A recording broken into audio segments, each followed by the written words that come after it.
देखिए बच्चों, आज साइंस पाठशाला आपको CSIR नेट 2011 के क्वेश्चंस को सॉल्व कराएगी जो कोई क्वांटम मैकेनिक्स में पूछे गए थे।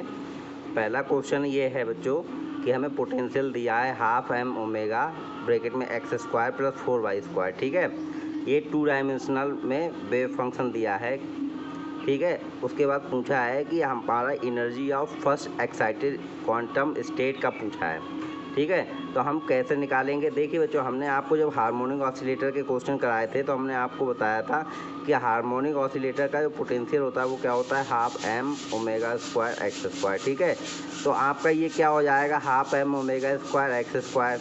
यहाँ पे क्या हो जाएगा, ये बी आपका x, y जो हो जाएगा, ये हो जाएगा half m omega square x² plus half m omega square और साथ में क्या हो जाएगा 4y², ठीक है। ये हो गया। अब ये तो हमारा एनर्जी क्या है, ये हार्मोनिक ऑसिलेटर का बन गया। तो इसका एनर्जी क्या होगा, हार्मोनिक ऑसिलेटर का क्या होता है n + हाफ h× ओमेगा। लेकिन ये हमारा नहीं बना है तो हम इसका तो एनर्जी लिख देते हैं। ये हो गया इसका energy half n + half h× omega. किस टर्म की जगह, इस टर्म की जगह। अब बची हुई ये टर्म है, इस टर्म को हम बच्चों ऐसे लिखते हैं, हाफ m 2/ओमेगा² लिख सकते हैं कि नहीं। तो इसका आपका जो एनर्जी होगा ये इसी फॉर्म का बन गया। तो इसका जो एनर्जी होगा वो क्या होगा, n + हाफ और यहाँ पे क्या हो जाएगा 2h× ओमेगा, ठीक है। पहले h× ओमेगा था, अभी 2h× ओमेगा हो गया, ठीक। यहाँ पे 1 था पहले तो h× ओमेगा, यहाँ पे 2 हो गया तो 2h× ओमेगा हो गया। अब पूछा है कि energy of first excited state. पहले तो एनर्जी ग्राउंड स्टेट की निकाल लेते हैं। तो ग्राउंड स्टेट के लिए n क्या रखा जाएगा, 0 और 0, nx 0 ny भी 0, या nx ny कर सकते हैं, ठीक है। nx यहाँ पे कर देना ny, तो 0 0 रखेंगे तो हाफ h× ओमेगा प्लस यहाँ पे क्या हो जाएगा आपका h× ओमेगा। ये हो जाएगा आपका 3/2 h× ओमेगा। ये तो हो गई बात ग्राउंड स्टेट की। लेकिन हमसे क्वेश्चन में ग्राउंड स्टेट नहीं पूछा है, उसने पूछा था कि हमारी एनर्जी फर्स्ट एक्साइटेड स्टेट की पूछा है। तो फर्स्ट एक्साइटेड स्टेट के लिए nx 0, nx 1 और ny क्या रखेंगे, 0। यही तो रखेंगे ground state first excited state के लिए।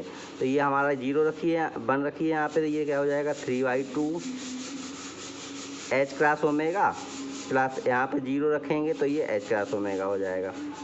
तो आपका क्या हो जाएगा 5/2 h× ओमेगा। यानी कि हमारा एनर्जी फर्स्ट एक्साइटेड स्टेट का जो हमें पोटेंशियल दिया था, पोटेंशियल ये जो पोटेंशियल दिया था इसके करस्पॉन्डिंग फर्स्ट एक्साइटेड स्टेट का जो एनर्जी आया वो कितना आया। क्यों, कैसे पता चला हमें, ये जो टर्म बन रही थी हार्मोनिक ऑसिलेटर की बन रही थी, हमने पता लगा लिया कि इसके करस्पॉन्डिंग एनर्जी कितना होता है, ये होता है। और इसे हमने बना लिया, थोड़ा मॉडिफाई कर दिया, बस हो गया। ये क्वेश्चन आपका 3.5 मार्क्स का आया था बच्चों, ठीक है।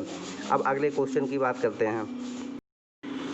अगला जो क्वेश्चन आया था बच्चों, वो क्वेश्चन आया था कि एक फिगर दिया था यहाँ पे L/2 तक, ये जो है ये आपका V0/2 है और ये आपका L पे V0 है। इसमें पूछा था first order correction in energy, first order correction. ये किसका हो गया बच्चों, परटर्बेशन थ्योरी का न्यूमेरिकल हो गया। इसे सॉल्व करना है। हम आज तक कैसे बताए थे, आप कैसे करते थे, -∞ से +∞ और Sai h Sai star dx, यही तो करते थे। साई आपको दिया होता था या पता होता था। अभी क्या है, h ना होकर के यहाँ कर दिया V0/2, लेकिन लिमिट भी बदल दी। पहली लिमिट क्या है 0 से L/2, दूसरी लिमिट क्या है L/2 से ये। तो हम करेंगे फर्स्ट ऑर्डर करेक्शन, निकालेंगे तो बच्चों क्या आएगा हमारा, ये आएगा 0 से L/2 और साथ में क्या आएगा ये V0/2 और आपका साई के 2 बार मल्टीप्लाई होगा। ये क्या बच्चों, 1 डायमेंशनल पोटेंशियल वेल है। इसका क्या होता है √2/L sin n πx/L, यही तो होता है आपका वेव फंक्शन। इसका 2 बार मल्टीप्लाई करोगे तो ये क्या हो जाएगा 2/L sin square n πx/L dx plus दूसरा हमारा क्या होगा L/2 से L तक करेंगे, L/2 से L तक कर दिया साथ में आपका आपकी बार क्या हो जाएगा B0, ये B0, ठीक है। यहाँ पे ये लिमिट है L, ये कर दिया हमने B0, क्योंकि अब की बार क्या है हमारा H की जगह V0 हो गया, ठीक है। और साथ में क्या आएगा ये 2/L, क्योंकि 2 बार मल्टीप्लाई होगी, sine square n pi x by L dx। अब जब इसे सॉल्व करेंगे तो सॉल्व कैसे होगा बच्चों, B0/L को बाहर कर लिया, 0 से L/2, और ये क्या बन गया हाफ 1 माइनस, इसे कन्वर्ट कर लेंगे cos 2 पाई x/L dx प्लस L/2 से L तक करेंगे। और इसमें क्या है आपका बच्चों, जो होगा 2B0/L को बाहर ले लिया, और जो बचेगा आपका वो बचेगा हाफ 1 माइनस कॉस 2 पाई x/L, ठीक है dx।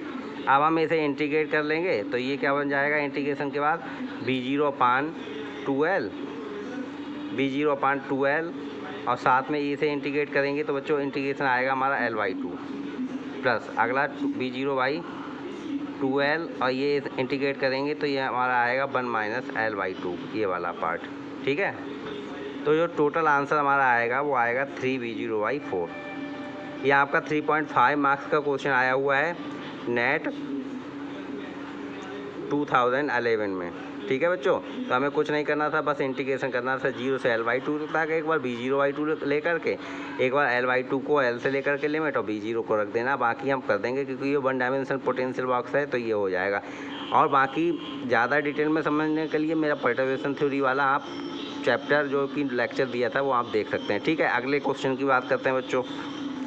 नेक्स्ट क्वेश्चन जो आया था बच्चों वो आया था कि हमें परटर्ब हैमिल्टोनियन दिया है bx⁴, और साई 0 दिया है m ओमेगा अपान पाई h की पावर 1/4 e⁻m ओमेगा x² अपान 2h।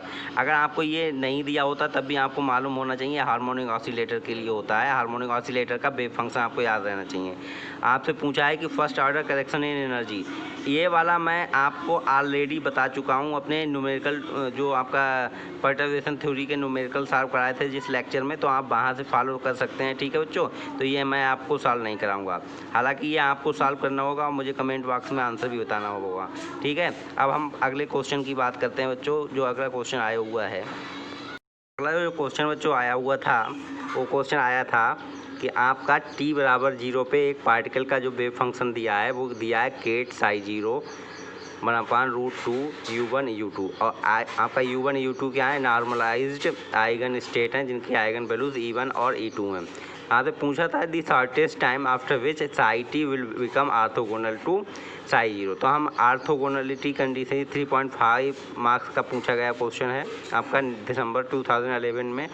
आपका दिसंबर 2011 के अलावा भी हम आगे जब क्वेश्चन पेपर सॉल्व कराएंगे तो ये वाला क्वेश्चन बहुत बार आया हुआ है, मुझे लगता है 2-3 बार तो आया ही हुआ है। ये क्वेश्चन काफ़ी इंपॉर्टेंट है तो इसे आप थोड़ा पढ़िएगा अच्छे से बच्चों, ठीक है। तो ये क्या होगा आपका कि हम ऑर्थोगोनलिटी कंडीशन जानते हैं क्या होता है आपका, ब्रा साई 0 केट टी, ठीक। ये क्या होगा आपका 0 होगा, यही तो होता है आपका ऑर्थोगोनलिटी कंडीशन। यहाँ लगा दीजिए, ये क्या बन जाएगा 1/2, 2 बार मल्टीप्लाई होगा।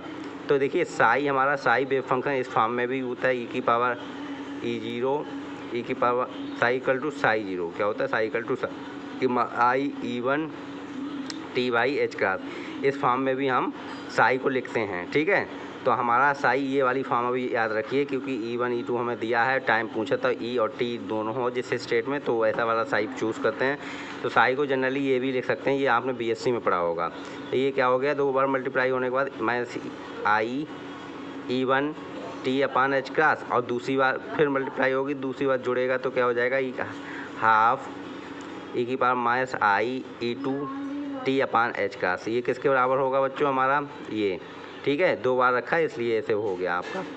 अब देखो बच्चों क्या करते हैं हम, अब आपका क्या हो जाएगा e⁻आई, या इसे लिख सकते हैं हम e2 - e1 t/h t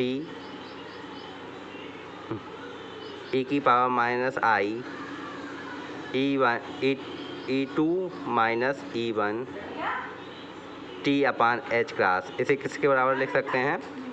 -1। आप देखिएगा इधर ले जाएंगे तो माइनस बनेगा, हाफ से हाफ कट जाएगा, इधर ले आएंगे तो डिवाइड करेंगे तो ऊपर 1 के ये फॉर्म बन जाएगी।